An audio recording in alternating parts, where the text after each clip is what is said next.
ई light study platform पर आप सभी का स्वागत है। इस सीरीज में हम डिस्कशन कर रहे हैं हिमाचल प्रदेश सामान्य ज्ञान, जो कि हिमाचल प्रदेश सचिवालय क्लर्क की परीक्षा के लिए काफ़ी महत्वपूर्ण साबित होने वाला है। तो आइए शुरुआत करते हैं इस वीडियो की। पहला प्रश्न है, त्रिवेणी स्थान पर ब्यास नदी में किस नदी का संगम होता है? तो ये नदी है बिनवा नदी। याद रखिएगा आप, त्रिवेणी स्थान पर ब्यास नदी में बिनवा नदी का संगम होता है। और आपको ये भी यहाँ से याद रखना है कि ब्यास नदी की जो सहायक नदी है उसका नाम भी क्या है? बिनवा है।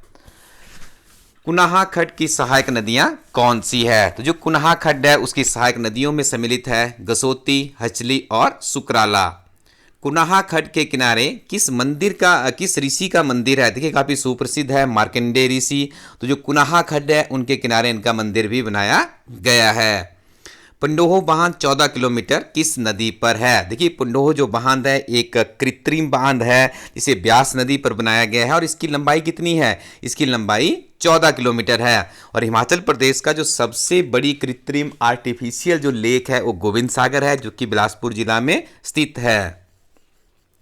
किस नदी का पानी सुरंगों तथा नहर द्वारा ले जाकर स्लापड़ के समीप डहर नामक जल विद्युत पैदा करने हेतु सतलुज नदी में गिराया जाता है?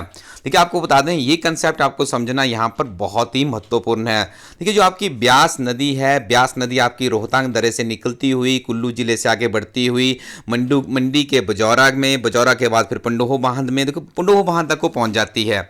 वहाँ से क्या किया गया है? देखिए सुरंग डाली गई है, उस सुरंग से उस पानी को फिर आपका आगे तक उसे पहुँचाया गया है। जो आपका बग्गी नामक स्थान पड़ता है एक सुंदरनगर के समीप में, वहाँ तक उसको सुरंग के माध्यम से पहुँचाया गया है। बग्गी से आगे तक एक नहर बनाई गई है। और जो सुंदरनगर तहसील है उसके बीचों बीच, शहर के बीच में एक लेक बनाई गई है। उस लेक में उस पानी को इकट्ठा किया जाता है। उसके बाद एक टनल डाला गया है और डहर नामक जो स्थल है स्लापड़ के समीप में ही है। ठीक है, कई बार एग्जामिनेशन में स्लापड़ भी पूछ लिया जाता है। तो वहां पर फिर इस जल विद्युत परियोजना का कार्य पूरा संपन्न होता है। और उसके बाद जो ब्यास नदी का पानी है उसे सतलुज नदी में गिरा दिया जाता है। और एक नदी आगे बहती हुई फिर गोविंद सागर झील में चली जाती है। वहाँ पर उसका एक काफ़ी भव्य झील का निर्माण वहाँ पर किया गया है। देखिए ये प्रश्न कई बार इंटरव्यू में भी पूछ लिया जाता है कि ब्यास रिवर का सिस्टम आप समझाइएगा, किस तरह से आगे जाती है। ठीक है, और मंडी से आपकी जो ब्यास नदी है वो कहाँ के लिए फिर आपका सरका घाट से होती हुई अगली तरफ से वो कहाँ निकल जाती है? आपकी हमीरपुर कांगड़ा की तरफ नदी चली जाती है। तो ये चीज़ें आप याद रखिएगा। ब्यास नदी के किनारे पर बसने वाले शहर कस्बे कौन कौन से हैं? देखिए कुल्लू से आएगी तो मूलतः आपका कुल्लू हो गया, मनाली हो गया। उसके बाद मंडी की तरफ आ रही है मंडी, पंडोह, बजौरा, नदौन, सुजानपुर, देहरा, गोपीपुर। ये सारे के सारे शहर ब्यास नदी के किनारे पर ही बसे हुए हैं। प्रदेश में 256 किलोमीटर की दूरी तय करने के बाद ब्यास नदी किस स्थान पर पंजाब में प्रवेश करती है? तो ये मिर्थल नामक स्थान है। ये भी क्लर्क की परीक्षा का बहुत ही पसंदीदा प्रश्न है। देखिए जो हिमाचल, ये जो सहायक नदियां हैं हिमाचल प्रदेश की पांचों नदियों की, इसमें से या कोई ऐसा प्लेस जहां पे नदी मिलती है या जहां से एग्जिट करती है वो आपके लिए बहुत महत्वपूर्ण है। राबी नदी कहाँ से निकलती है? तो याद रखिएगा धौलाधार पर्वत श्रृंखला में बड़ा भंगाल, ये जो बड़ा भंगाल है कई बार एग्जामिनर डायरेक्ट यही पूछ लिया जाता है। बड़ा भंगाल क्षेत्र के बादल और तंतगिरी नामक दो हिमखंडों के संयुक्त से बनती है। इस तरह का आपकी तैयारी होनी चाहिए। एग्जामिनर कहीं से भी पूछे, बादल और तंतगिरी के बारे में पूछे तब आपका प्रश्न बन चुका है। धौलाधार पर्वत श्रृंखला के बारे में पूछो तब आपका प्रश्न बन चुका है। बड़ा भंगाल के बारे में पूछे तब भी आपका प्रश्न बन चुका है। प्राचीन नाम इरावती तथा आधुनिक राबी नदी का स्थानीय बोली में क्या है? तो स्थानीय बोली में इस नदी को रौती के नाम से जाना जाता है। किस स्थान पर सियूल नदी तथा राबी नदी का परस्पर संगम होता है? लोअर चुराहा के चेहरा नामक स्थान पर इस नदी का परस्पर संगम होता है। चंबासर किस नदी पर बसा है? तो इसका सही उत्तर आप करेंगे राबी। हिमाचल में 158 किलोमीटर बहने के बाद राबी नदी किस स्थान पर पंजाब में प्रवेश करती है? तो इस स्थान का नाम है खेड़ी। आपको इस स्थान भी याद रखना है। बारालाचा दर्रा से निकलने वाली चंद्रा और भागा नदियां तांदी मिलन से कौन सी नदी का निर्माण करती है? चिनाब नदी का। किस घाटी में एक बैल से हल जोता जाता है? तो इस घाटी का नाम है पांगी। और इसी देखिए आपने पढ़ा होगा पांगी घाटी को काले पानी के नाम से भी जाना जाता है। लेकिन इस घाटी में जो सामान्यतः जो जनजीवन है काफ़ी दुर्गम परिस्थितियों से आगे बढ़ता है, काफ़ी कठिनाइयों से वहाँ पे आगे बढ़ते हैं। लेकिन वहाँ पे हमने पढ़ा था अखरोट, चिलगोजा जैसे बहुमूल्य जो चीज़ें हैं इनका उत्पादन भी इस घाटी में बहुलता में देखने को मिलता है। जल के घनत्व की दृष्टि से हिमाचल प्रदेश की सबसे बड़ी नदी चिनाब नदी है। चिनाब नदी पांगी घाटी के किस स्थान पर प्रवेश करती है? तो इसका सही उत्तर करेंगे आप बुझीन। नेक्स्ट वन, अगला क्वेश्चन है हमारा, कालिंद पर्वत के यमुनोत्री नामक स्थान से कौन सी नदी निकलती है? तो इस नदी का नाम है यमुना। पब्बर, गिरी, टॉन्स व बाटा किसकी सहायक नदियां हैं? तो ये सहायक नदियां हैं यमुना की। ये प्रश्न भी क्लर्क की परीक्षा में 3-4 बार रिपीट हो चुका है, आपके आने वाली परीक्षा में भी ये प्रश्न रिपीट हो सकता है। यमुना नदी सिरमौर की सीमा के साथ बहने के बाद ताजेबाला के पास किस राज्य में प्रवेश करती है? तो इसके बाद ये हरियाणा राज्य में चली जाती है। सुप्रसिद्ध पौंटा साहिब किस नदी के किनारे पर बसा हुआ है? तो इसका सही उत्तर आप करेंगे यमुना नदी। देखिए पौंटा साहिब एक ऐतिहासिक सिख धर्म के अनुयायियों का भी स्थल है, वहाँ पे एक भव्य और सुंदर गुरुद्वारे का निर्माण भी किया गया है। तो ये यमुना नदी के किनारे पर बनाया गया है। किस नदी का संबंध पौराणिक सूर्यदेव के साथ है? तो इसका सही उत्तर होगा यमुना नदी। थ्योरी में भी हमने पढ़ा था। अब हम यहाँ पे बहुत ही महत्वपूर्ण सिंगल लाइनर की सीरीज में प्रश्न कवर अप कर रहे हैं। 1 या 2 लेक्चर में आगे पूरा आपका संपन्न हो जाएगा। उसके बाद हम राष्ट्रीय जीके में Indian polity, history, economy, geography, general science, environment के वीडियोस आप लोगों के लिए लेकर आएंगे। तो आप लोग नियमित रूप से इन वीडियोज़ को सुनते रहें और अपने फ्रेंड सर्कल में भी वीडियो का लिंक जरूर शेयर कीजिएगा। कौन सी नदी शिमला जिला के जुब्बल के कुप्पड़ नामक स्थान से निकलती है? तो इस नदी का नाम है गिरी नदी। गिरी नदी पर स्थित ददाहू में कौन सी पवित्र झील है? तो इस झील का नाम है रेणुका झील। काफ़ी सुप्रसिद्ध झील है सिरमौर जिले की, याद रखिएगा। और ये हिमाचल प्रदेश की सबसे बड़ी जो नेचुरल झीलें होती है, प्राकृतिक झील है, आपने ये भी याद रखना है। जटोण में गिरी नदी पर निर्मित विद्युत बांध का उद्घाटन किसके द्वारा किया गया था? तो इस बांध का उद्घाटन किया गया था भारत की पहली महिला प्रधानमंत्री श्रीमती इंदिरा गांधी जी द्वारा। चंदरनहान नामक झील को किस नदी का उद्गम स्थल माना जाता है? तो इसका सही उत्तर होगा पब्बर नदी। चिड़गांव के समीप पब्बर नदी पर कौन सी जल विद्युत परियोजना बनाई गई है? तो इस जल विद्युत परियोजना का नाम है आंध्रा प्रोजेक्ट। उन्ना जिला की किस नदी को द रिवर ऑफ सौरो यानी दुख की नदी के नाम से जाना जाता है? तो इस नदी का नाम है स्वान नदी। याद रखिएगा, उन्ना जिला की द रिवर ऑफ सौरो दुख की नदी के नाम से स्वान नदी को जाना जाता है। यह प्रश्न भी आपका पहले पूछा जा चुका है और आपके आने वाली परीक्षा में भी यह प्रश्न पूछा जा सकता है।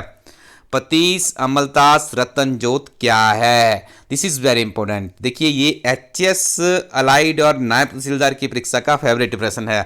हर बार एग्जामिनर कोई ना कोई एक ऐसी चीज़ वहाँ पे उठा करके लाता है जो आपको किसी भी किताब में नहीं मिलेगी। तो हमारी टीम की निगाहें हर तरह के एग्जाम के ऊपर रहती है। तो आप याद रखिएगा पतीस अमलतास रतन जोत क्या है? हिमाचल प्रदेश में पाई जाने वाली जड़ी बूटियाँ हैं।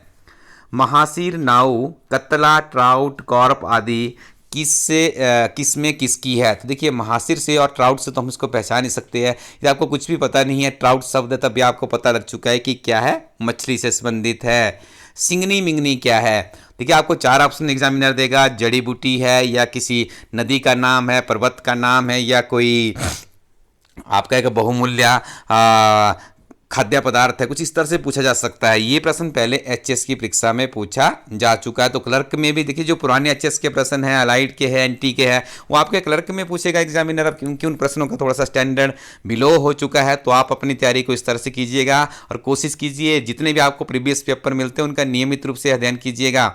इलाइट स्टडी टीम की एक प्रीवियस सॉल्वर्ड पेपर के नाम से किताब आती है जिसमें 35 एचएस अलाइड एंटी अन्य परीक्षाओं के पेपर संग्रहित किए गए। वहाँ से आपको बहुत से प्रश्न रिपीटेड फॉर्म में इस क्लर्क की परीक्षा में देखने को मिल सकते हैं, तो उनका भी आप लाभ उठाइएगा। सिंगनी मिंगनी क्या है? तो देखिए सिंगनी मिंगनी ये क्या है? ये जड़ी बूटियाँ हैं। एचएस का रिपीटेड प्रश्न है। प्रदेश में पेयजल संकट को दूर करने के लिए किस वर्ष शांता कुमार ने हैंडपंप लगाने का कार्य शुरू किया था? तो इस कार्य को शुरू किया गया है 1951 और 52 में। अगला प्रश्न है 9वीं शताब्दी में चंबा की राजधानी क्या थी? तो 9वीं शताब्दी में चंबा की राजधानी भरमौर हुआ करती थी। हिमाचल प्रदेश में जाट चिन्नी तहसील के अंतर्गत हांगरांग क्षेत्र में रहते हैं। कई बार देखिए एग्जामिनर आपको डैश लगा देगा, किसी के बीच में लगा देगा, हिमाचल प्रदेश की डैश तहसील में के अंतर्गत हांगरांग क्षेत्र में रहते हैं। तो जाट आपको आना चाहिए, या चिन्नी तहसील के बारे में आपसे पूछ सकता है, या हांगरांग क्षेत्र के बारे में पूछ सकता है, या चिन्नी तहसील के बारे में पूछ सकता है। लाइन एक है लेकिन 5 प्रश्न यहाँ से बनते हुए दिख रहे हैं। जाड़ों की भाषा क्या है? तो जाड़ों की जो भाषा है वो तिब्बती भाषा मानी जाती है। हांगकांग के निवासियों की भाषा, तो ये भी अंडरस्टूड आपका हो चुका है। जाड़ों और हांगकांग एक ही क्षेत्र से संबंध रखते थे, तो हांगकांग की भाषा भी क्या है? तिब्बती ही है। पुरग्गियोर देवता किस क्षेत्र में पूजे जाते हैं? तो जो पुरग्गियोर देवता है इनका जो पूजन किया जाता है हांगकांग क्षेत्र में ही किया जाता है। ये आपसे भी पूछ लिया जा सकता है कि हांगकांग क्षेत्र के आराध्य देव के रूप में किसकी पूजा की जाती है? तो आप उसका उत्तर पुरग्गियोर देवता करेंगे। हांगकांग के निवासियों का मुख्य व्यवसाय क्या है? तो इनका मुख्य व्यवसाय खेतीबाड़ी रहता है। हांगकांग में गेहूं, जौ और मटर की अच्छी फसल होती है। यहाँ के निवासी भोले भाले ईमानदारी प्रवृत्ति के हैं। यहाँ के घरों में ताले नहीं लगाए जाते हैं। देखिए तभी इस भूमि में आज भी यहाँ पे देखिए ईमानदारी जिंदा है हमारे इन पहाड़ों में। तो यहाँ के जो लोग हैं, यहाँ का जो जनमानस है, अपनी ईमानदारी, अपनी कर्तव्यनिष्ठता और अपनी मेहनतकश दिनचर्या के कारण वैश्विक पटल पर भी ख्याति प्राप्त है। और जो आगे की जनरेशन है जो हमारे साथ में जुड़े हुए बहुत से यंग व्यूअर्स है, आपका भी ये दायित्व बनता है कि हम हिमाचल प्रदेश की इस अनूठी परंपरा का निर्वहन करते हुए अपने जीवन यापन को ईमानदारी के साथ आगे बढ़ाएं। खाम्पा, तो देखिए खाम्पा क्या है? तिब्बत से भारतीय सीमा पर आने वाले घुमंतू लोग हैं। हांगकांग में जिसको जाड़ कहा जाता है उन्हीं व्यक्तियों को पांगी लाहौल में भोट या बोध भी कहा जाता है। किन्नरों की राजधानी क्या थी? तो देखिए किन्नरों की जो राजधानी है उसका नाम है कामरू। ये प्रश्न भी बहुत बार रिपीटेड हो चुका है, याद रखिएगा। किन्नरों की राजधानी क्या है? कामरू है। किन्नर प्रदेश का मुख्य अन्न क्या था? तो इस अन्न का नाम है बथुआ। यदि कोई बथुआ अनाज के बारे में कुछ और जानता है तो कृपया करके कमेंट सेक्शन में हमारा विज्ञान वर्धन कीजिएगा। पांगी उपतहसील में जातियां रहती है राजपूत, ब्राह्मण, राठी, ठाकुर, हाली, लोहार, मेट तथा दाक्की। फिल्म, फिक्की, शादी और छक्की क्या है? तो याद रखिएगा पांगी प्रदेश में विवाह की 4 रस्में हैं। पांगी में मिंदल वासिनी देवी तथा लाहौल में त्रिलोकनाथ 2 बड़े देवता है। वर्ष 1999 में केंद्र में कांगड़ा चंबा संसदीय निर्वाचन क्षेत्र में भारी बहुमत के बाद किस नेता ने गदियों को और गुजरों को जनजातियों का दर्जा दिलाया था? तो ये दर्जा दिलाया गया था श्री शांता कुमार जी के द्वारा, जिन्हें पानी के मुख्यमंत्री के नाम से भी जाना जाता है, क्योंकि आपने वीडियो में अभी पढ़ा 1990 और 51 में इन्होंने हिमाचल प्रदेश में भारी संख्या में हैंडपंप लगाने का कार्य शुरू किया था। किस वर्ष सैनी, चौहार खास एवं जाट समुदाय को राज्य पिछड़ा वर्ग आयोग की सिफारिशों के आधार पर पिछड़ा वर्ग में शामिल किया गया है? तो इसका सही उत्तर होगा वर्ष 2002। प्रदेश में निवास करने वाली प्रमुख जातियां हैं किन्नर, नाग, कोल तथा खस। हिमाचल प्रदेश में प्रवेश करने वाली प्रमुख जातियां हैं। आर्यों के बाद प्रदेश में कौन सी जनजातियां अस्तित्व में आई थी? तो इसका सही उत्तर होगा गुज्जर, हूण, शक, भोट, क्षत्रिय, वैश्य, कोली, घिरथ और शूद्र। निषादों की उपजाति का नाम बताओ। तो निषादों की जो उपजाति है उसे कोल उपजाति के नाम से कोल है, याद रखिएगा। प्रदेश में विद्यमान अन्य जातियां कौन कौन सी है? तो यहाँ पे इसका उत्तर होगा हौली, डुम, चनाल, बड़ई, लोहार, तूरी तथा रहेड़। कोल जाति के बाद किस जाति ने प्रदेश में प्रवेश किया? तो उसके बाद देखिए किन्नर किरात जो जाति थी उसका प्रवेश हमारे हिमाचल प्रदेश में होता है। किन्नर किरातों की के बाद बसने वाली जाति का नाम है खस। ये प्रश्न भी इम्पोर्टेंट है। किन्नर किरातों की भांति नागों को हिमाचल से परास्त करने वाली जाति थी खस जाति। देखो किन्नर किरातों को की भांति नागों को भी हिमाचल में परास्त होना पड़ा था खस जाति के द्वारा। खस मध्य एशिया के मूल निवासी थे, ये भी आपको याद रखना है। और देखिए बूढ़ी दिवाली निर्मंड में मनाई जाती है और ये जो भुंडा उत्सव है ये भी निर्मंड क्षेत्र में ही मनाया जाता है, खस जाति से संबंधित है। ये प्रश्न भी पहले कई बार पूछा जा चुका है। मुंज नामक घास का रस्सा किस त्योहार के लिए उपयोग में लाया जाता है? तो इसका सही उत्तर होगा भुंडा उत्सव। परशुराम के पिता जमदाग्नि ऋषि का आश्रम कहाँ पर था? तो इसका आश्रम है रेणुका में। गुर्जरों का उल्लेख किस शताब्दी में हुआ था? तो इसका उत्तर होगा 7वीं शताब्दी। हिमाचल के ब्राह्मणों को 3 भागों में बांटा जा सकता है, आर्य, खस तथा नाग। प्रदेश के ऊपरी भाग में बसने वाली जातियों के नाम बताएं। देखिए जो हमारा अपर हिमाचल है उसमें जनाल, कोली, हौली, रेहाड़, लोहार, तरी इत्यादि जातियां बहुतायत में बसती है। प्रदेश में लगभग 96% जो पॉपुलेशन है वो किसकी है? ये हिंदू समुदाय की है। अगला प्रश्न है गुज्जर अपना संबंध किस जाति से जोड़ते हैं? तो गुज्जर अपना संबंध हूण जाति से जोड़ती है। ये प्रश्न भी पहले पूछा जा चुका है, रिपीटेड प्रश्न है।